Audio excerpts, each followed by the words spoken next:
نحمد ونصلي ونسلم على رسوله الكريم اما بعد فاعوذ بالله من الشیطان الرجیم بسم اللہ الرحمن الرحیم۔ قابل احترام بزرگوں اور دوستوں، نماز میں خشوع کے تعلق سے بہت سی نصیحتوں کو ہم نے سماعت کیا، اور جو بندے اپنی نماز میں خشوع رکھتے ہیں، جن کے تعلق سے اللہ تبارک و تعالیٰ کا یہ ارشاد قد افلح المؤمنون الذین هم فی صلاتهم خاشعون، جس کا سیدھا سادہ مطلب یہ کہ وہ بندے فلاح پانے والے ہیں، وہ مومنین فلاح پائیں گے جو اپنی نماز خشوع کے ساتھ ادا کرتے ہیں۔ اور پیارے آقا صلی اللہ تعالیٰ علیہ وسلم کی حدیث پاک کہ اگر بندہ کامل خشوع کے ساتھ 2 رکعت نماز ادا کرتا ہے تو وہ گناہوں سے ایسا پاک ہو جاتا ہے جیسا نومولود بچہ، کہ بچہ جب پیدا ہوتا ہے تو وہ گناہوں سے بالکل پاک و صاف ہوتا ہے۔ اب پھر نماز کے اندر خشوع کے تعلق سے چند نصیحتوں کو یہاں پہ امام غزالی تحریر فرماتے ہیں۔ ارشاد فرماتے حقیقت یہ ہے کہ نماز میں دل خیالات فاسدہ کی وجہ سے صحیح معنوں میں نماز میں متوجہ نہیں ہو پاتا، لہذا ان خیالات سے نجات حاصل کرنے کی ضرورت ہے۔ نجات کے کئی طریقے ہیں۔ ایک یہ بھی ہے کہ اندھیرے میں نماز پڑھی جائے یا ایسی جگہ نماز پڑھی جائے جہاں کامل سکون ہو، نیچے رنگین فرش نہ ہو اور نمازی منکش کپڑے نہ پہنے ہو، کیونکہ ان چیزوں پر جو ہی نظر پڑتی ہے تو انسان ادھر متوجہ ہوتا ہے۔ چنانچہ حدیث شریف میں ہے حضور صلی اللہ تعالی علیہ وسلم نے حضرت ابو جہیم رحمۃ اللہ علیہ کے بھیجے ہوئے منکش کپڑے کرتے میں نماز پڑھی اور نماز کے فوراً بعد اتار کر واپس بھیج دیا اور فرمایا اس نے مجھے نماز میں اپنی طرف متوجہ کر دیا۔ ایک مرتبہ نئے جوتے پہن کے آپ نے نماز پڑھی، نماز کے بعد آپ نے اسے اتار دیا اور وہی پرانے جوتے پہن لیے اور فرمایا میں نماز میں اس کی طرف متوجہ ہو گیا تھا۔ مسلمانوں، یہاں پہ جو حضرت امام غزالی رحمۃ اللہ علیہ نے یہ جو پہلے نصیحت فرمائی کہ حقیقت یہ ہے کہ دل میں جو خیالات فاسدہ پیدا ہوتے ہیں، جب تک کہ وہ خیالات انسان کے دل کے اندر رہیں گے وہ نماز کے اندر خشوع نہیں پا سکتا۔ اب اس کو چاہیے کہ ان تمام خیالات سے اپنے دل کو پاک و صاف کرے۔ تو اب اس کا کئی طریقہ، ایک طریقہ تو یہ بتاتے ہیں کہ وہ اندھیرے میں نماز پڑھے، مگر بعض فقہا جو اندھیرے میں نماز پڑھنے سے منع فرماتے ہیں، اور اندھیرے میں نماز پڑھنے سے اس لیے منع فرماتے ہیں کہ جب اندھیرے میں وہ نماز پڑھے گا کامل اندھیرا ہوگا تو ظاہر سی بات اس کے دل کے اندر وسوسات بھی پیدا ہو سکتے ہیں اور اس کے دل کے اندر ڈر اور خوف بھی پیدا ہو سکتا ہے۔ یہاں اندھیرے سے مراد یہ ہے کہ زیادہ روشنی نہ ہو، یہاں اندھیرے سے مراد یہ ہے کہ زیادہ روشنی نہ ہو بلکہ تھوڑا کچھ نظر اس کو آتا ہو۔ اب دوسری بات یہ کہ وہ جب نماز پڑھے تو کامل سکون کی جگہ نماز پڑھے، اسی لیے مسجد کے تعلق سے یہ کہا گیا کہ مسجد کے اندر جو ہے نابالغ بچوں کو، ایسے بچوں کو جن کے اندر شعور نہ ہو مسجد میں لانا ان کو منع ہے۔ کیوں منع ہے؟ اس لیے کہ نابالغ اور جو لاشعور بچے ہوں گے جن کے پاس شعور نہیں ہوگا وہ مسجد میں آئیں گے تو کھیلیں گے کودیں گے اور ان کے کھیلنے کودنے کی وجہ سے جو نمازی کا ذہن منتشر ہو جائے گا، اس وجہ سے ان کو منع کیا گیا۔ اور پھر فرماتے ہیں کہ جو فرش جس کے اوپر تم نماز پڑھو وہ رنگین فرش نہ ہو، جیسا کہ آج عموماً ہوتا ہے کہ اکثر مسجدوں کے اندر جو بڑی عمدہ عمدہ قالین بچھائی جاتی ہے اور قالین کے اوپر جو اچھے اچھے نقش و نگار ہوا کرتے ہیں، تو مسجد کے ذمہ داروں کو اس بات کے اوپر بہت زیادہ غور کرنا چاہیے کہ نماز کے اندر جب آدمی نماز میں ہو سجدہ کرے تو سجدے کے فرائض میں یہ چیز شامل ہے کہ اس کی پیشانی جو ہے اور یہ ناک کی جو نرم ہڈی ہوتی ہے یہ زمین کے اوپر جمنا چاہیے، اور جب تک کہ یہ زمین کے اوپر جمے گی نہیں اس کا سجدہ کامل نہیں ہوگا۔ اور اسی وجہ سے سجدے کے ارکان کے اندر یہ چیز ہے کہ جب آدمی سجدے میں جائے گا تو پہلے وہ اپنی پہلے تو گھٹنا رکھے گا، گھٹنا رکھنے کے بعد اپنا دونوں ہاتھ رکھے گا اور دونوں ہاتھ کے بیچ میں وہ اپنی ناک رکھے گا، پھر پیشانی رکھے گا۔ یہ سجدہ کرنے کا طریقہ ہے۔ اور جب سجدے سے سر اٹھائے گا تو پہلے پیشانی اٹھائے گا، پھر ناک اٹھائے گا، اور اسی طریقے سے جس ترتیب سے گیا تو اس کی الٹی ترتیب سے وہ سجدے سے اٹھے اٹھے گا تو پیشانی جو ہے حالت سجدہ میں جمنا چاہیے، یہ فرائض سجدہ کے اندر سے ہے۔ مگر آج عموماً جو ہے مسجدوں کے اندر یہ چیز دیکھنے میں آتی ہے، بڑی عمدہ قالین ہوتی ہے، جو قالین موٹی ہوتی ہے، نرم ہوتی ہے، جس کی وجہ سے آدمی جب سجدے میں جاتا ہے اور اپنی پیشانی زمین پہ جمانے کی کوشش کرتا ہے تو وہ پیشانی اس کی جو ہے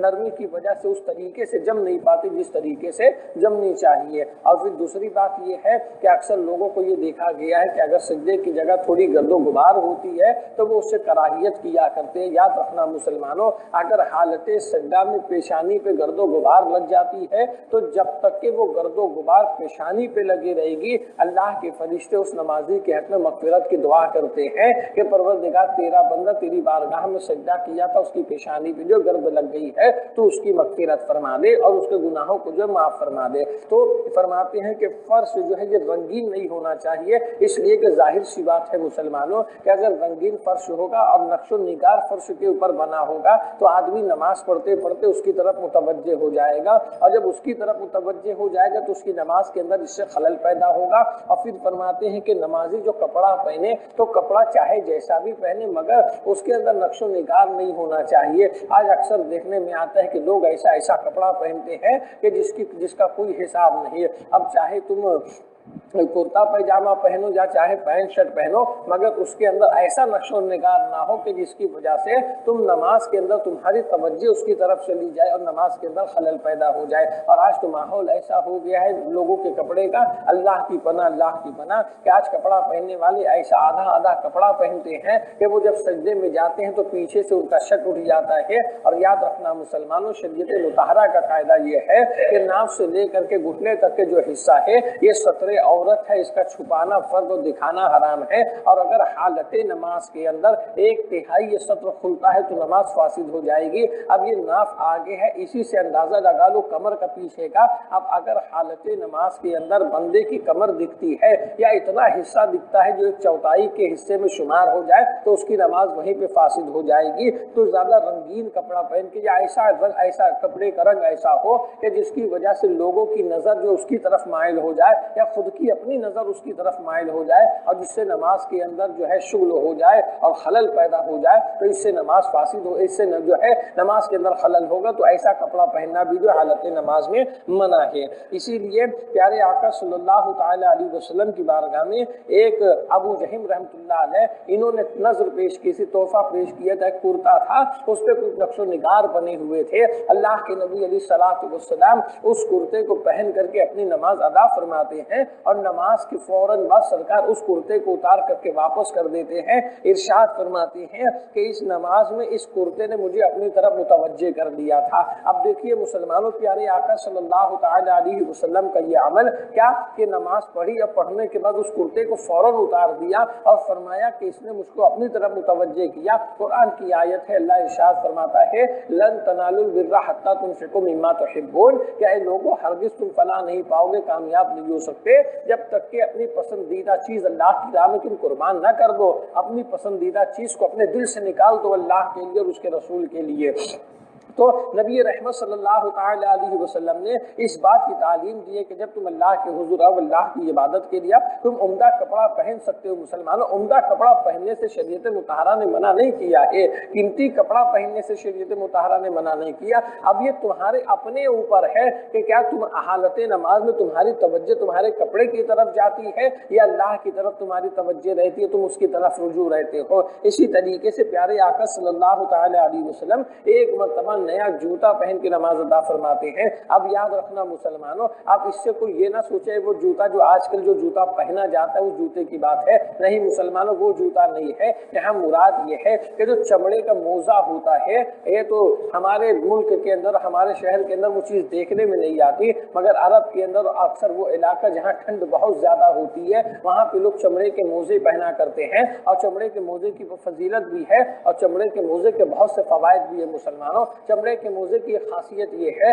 کہ جب آدمی چمڑے کا موزہ پہنے گا تو چمڑے کا موزہ پہننے کے بعد جب وہ وضو کرے گا تو حالت وضو میں اس کو جو ہے اپنا موزہ اتارنے کی ضرورت نہیں ہے اور پیر دھلنے کی ضرورت نہیں ہے، وہ پورا وضو کرے اور پیر دھلنے کی باری جب آئے تو وہ پیر کے اوپر مسح کر لے، موزے کے اوپر مسح کر لے، اس کا وضو ہو جائے گا۔ مگر شرط اس کے لیے یہ ہے کہ وہ چمڑے کا موزہ ہونا چاہیے، کپڑے کا موزہ نہیں ہونا چاہیے۔ مگر بہت سے لوگوں کو دیکھنے میں بھی آیا، اکثر وہ لوگ یہ غیر مقلدین اہل حدیث جو اپنے آپ کو کہتے ہیں وہ کپڑے کے موزے کے اوپر بھی مسح کیا کرتے ہیں، تو یہ چیز غلط ہے مسلمانوں۔ چمڑے کا موزہ جو اللہ کے پیارے نبی علیہ الصلوۃ والسلام زیب تن فرمایا کرتے تھے، اس کے اوپر مسح کا حکم دیا گیا ہے۔ اب اس کے لیے حکم یہ ہے کہ جب چمڑے کا موزہ پہن کے تم نے وضو کیا اور اس موزے کے اوپر تم نے مسح کر لیا، اب اگر کسی ضرورت سے تم چمڑے کا موزہ اتار دیتے تو وہیں پہ وضو ٹوٹ جائے گا، اب پھر تم کو واپس سے وضو کرنا پڑے گا۔ تو یہاں نئے جوتے سے مراد وہ چمڑے کا موزہ ہے، اس لیے کہ اس کا شمار جوتے کے اندر ہوتا ہے۔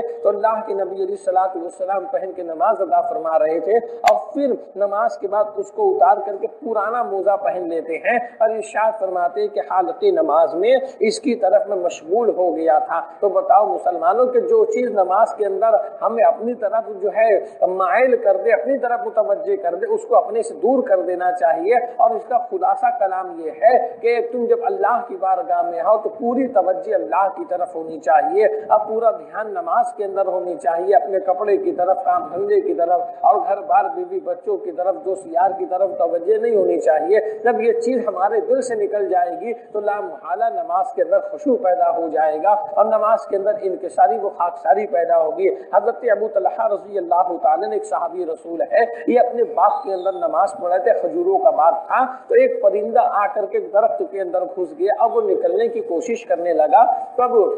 اور جب نکلنے لگا تو اس سے جو آواز پیدا ہوئی تو حضرت ابو طلحہ کی نظر اس کی طرف چلی گئی اور حالت نماز میں آپ اسی منظر کو دیکھنے لگے۔ اور جب نماز میں اس کو دیکھتے دیکھتے جو ہے آپ اپنی رکعت کی تعداد کو بھول گئے، نماز کی تعداد کو بھول گئے کہ میں نے 2 رکعت نماز ادا کی ہے یا 3 رکعت نماز ادا کی۔ نماز سے فارغ ہوتے ہیں، سرکار کی بارگاہ میں آتے ہیں اور پورا ماجرا عرض کرتے کہ یا رسول اللہ میں نماز پڑھ رہا تھا اور میرے ساتھ ایسا ایسا معاملہ ہوا، میرے باغ کی وجہ سے میری نماز کے اندر خلل ہو گیا، اب میں اپنی تعداد رکعت کو بھول گیا، اس لیے اس باغ کو اللہ کی راہ میں صدقہ کر دیتا ہوں۔ آپ جیسا چاہیں اس کو خرچ کرے اور جس طریقے سے چاہیں اس کو استعمال کرے۔ بتانے کا مقصد یہ ہے مسلمانوں کہ یہ ساری چیزیں ہمارے لیے ایک ایسی نصیحت ہے۔ اب سب سے پہلی چیز یہ کہ آج جو ہمارا اپنا ماحول ہے اور ہمارے شہر محلے کے جو حالات ہیں وہ کیا ہے کہ اکثر نمازوں کے اندر جو ہے موبائل بج جاتا ہے، اب موبائل بجنے کی وجہ سے خود کی نماز کے اندر بھی خلل ہوتا ہے اور اگر جماعت کے ساتھ نماز پڑھی جاتی ہے تو اس سے امام کو بھی خلل ہوا کرتا ہے۔ یاد رکھنا مسلمانوں، اب اگر اس حقیقت کو بیان کیا جائے تو لوگ یہ کہیں گے کہ امام اپنا دامن جھاڑتا ہے اور امام اپنا دامن بچاتا ہے۔ یاد رکھنا مسلمانوں، امام سے نماز میں جو سہو ہوتا ہے اس کا شرعی حکم کیا ہے؟ امام سے نماز میں جو غلطی ہوتی ہے اس کا شرعی حکم کیا ہے؟ حدیث پاک ہے، اللہ کے نبی علیہ الصلوۃ والسلام ایک مرتبہ نماز کی امامت فرما رہے تھے اور نماز کے اندر سہو ہو گیا، رکعت کی تعداد میں فرق ہو گیا، تو میرے آقا صلی اللہ تعالی علیہ وسلم اپنی نماز کو مکمل کرنے کے بعد ارشاد فرماتے ہیں کہ اے میرے صحابہ تم اپنا غسل و وضو مکمل کیا کرو، اس لیے کہ مقتدی کی طہارت کی کمی کی وجہ سے نماز میں امام سے سہو ہوتا ہے اور غلطی ہوتی ہے۔ یہ حکم حدیث پاک کے اندر آیا ہے۔ اب تقاضۂ بشریت غلطی کسی سے بھی ہو سکتی ہے مسلمانوں،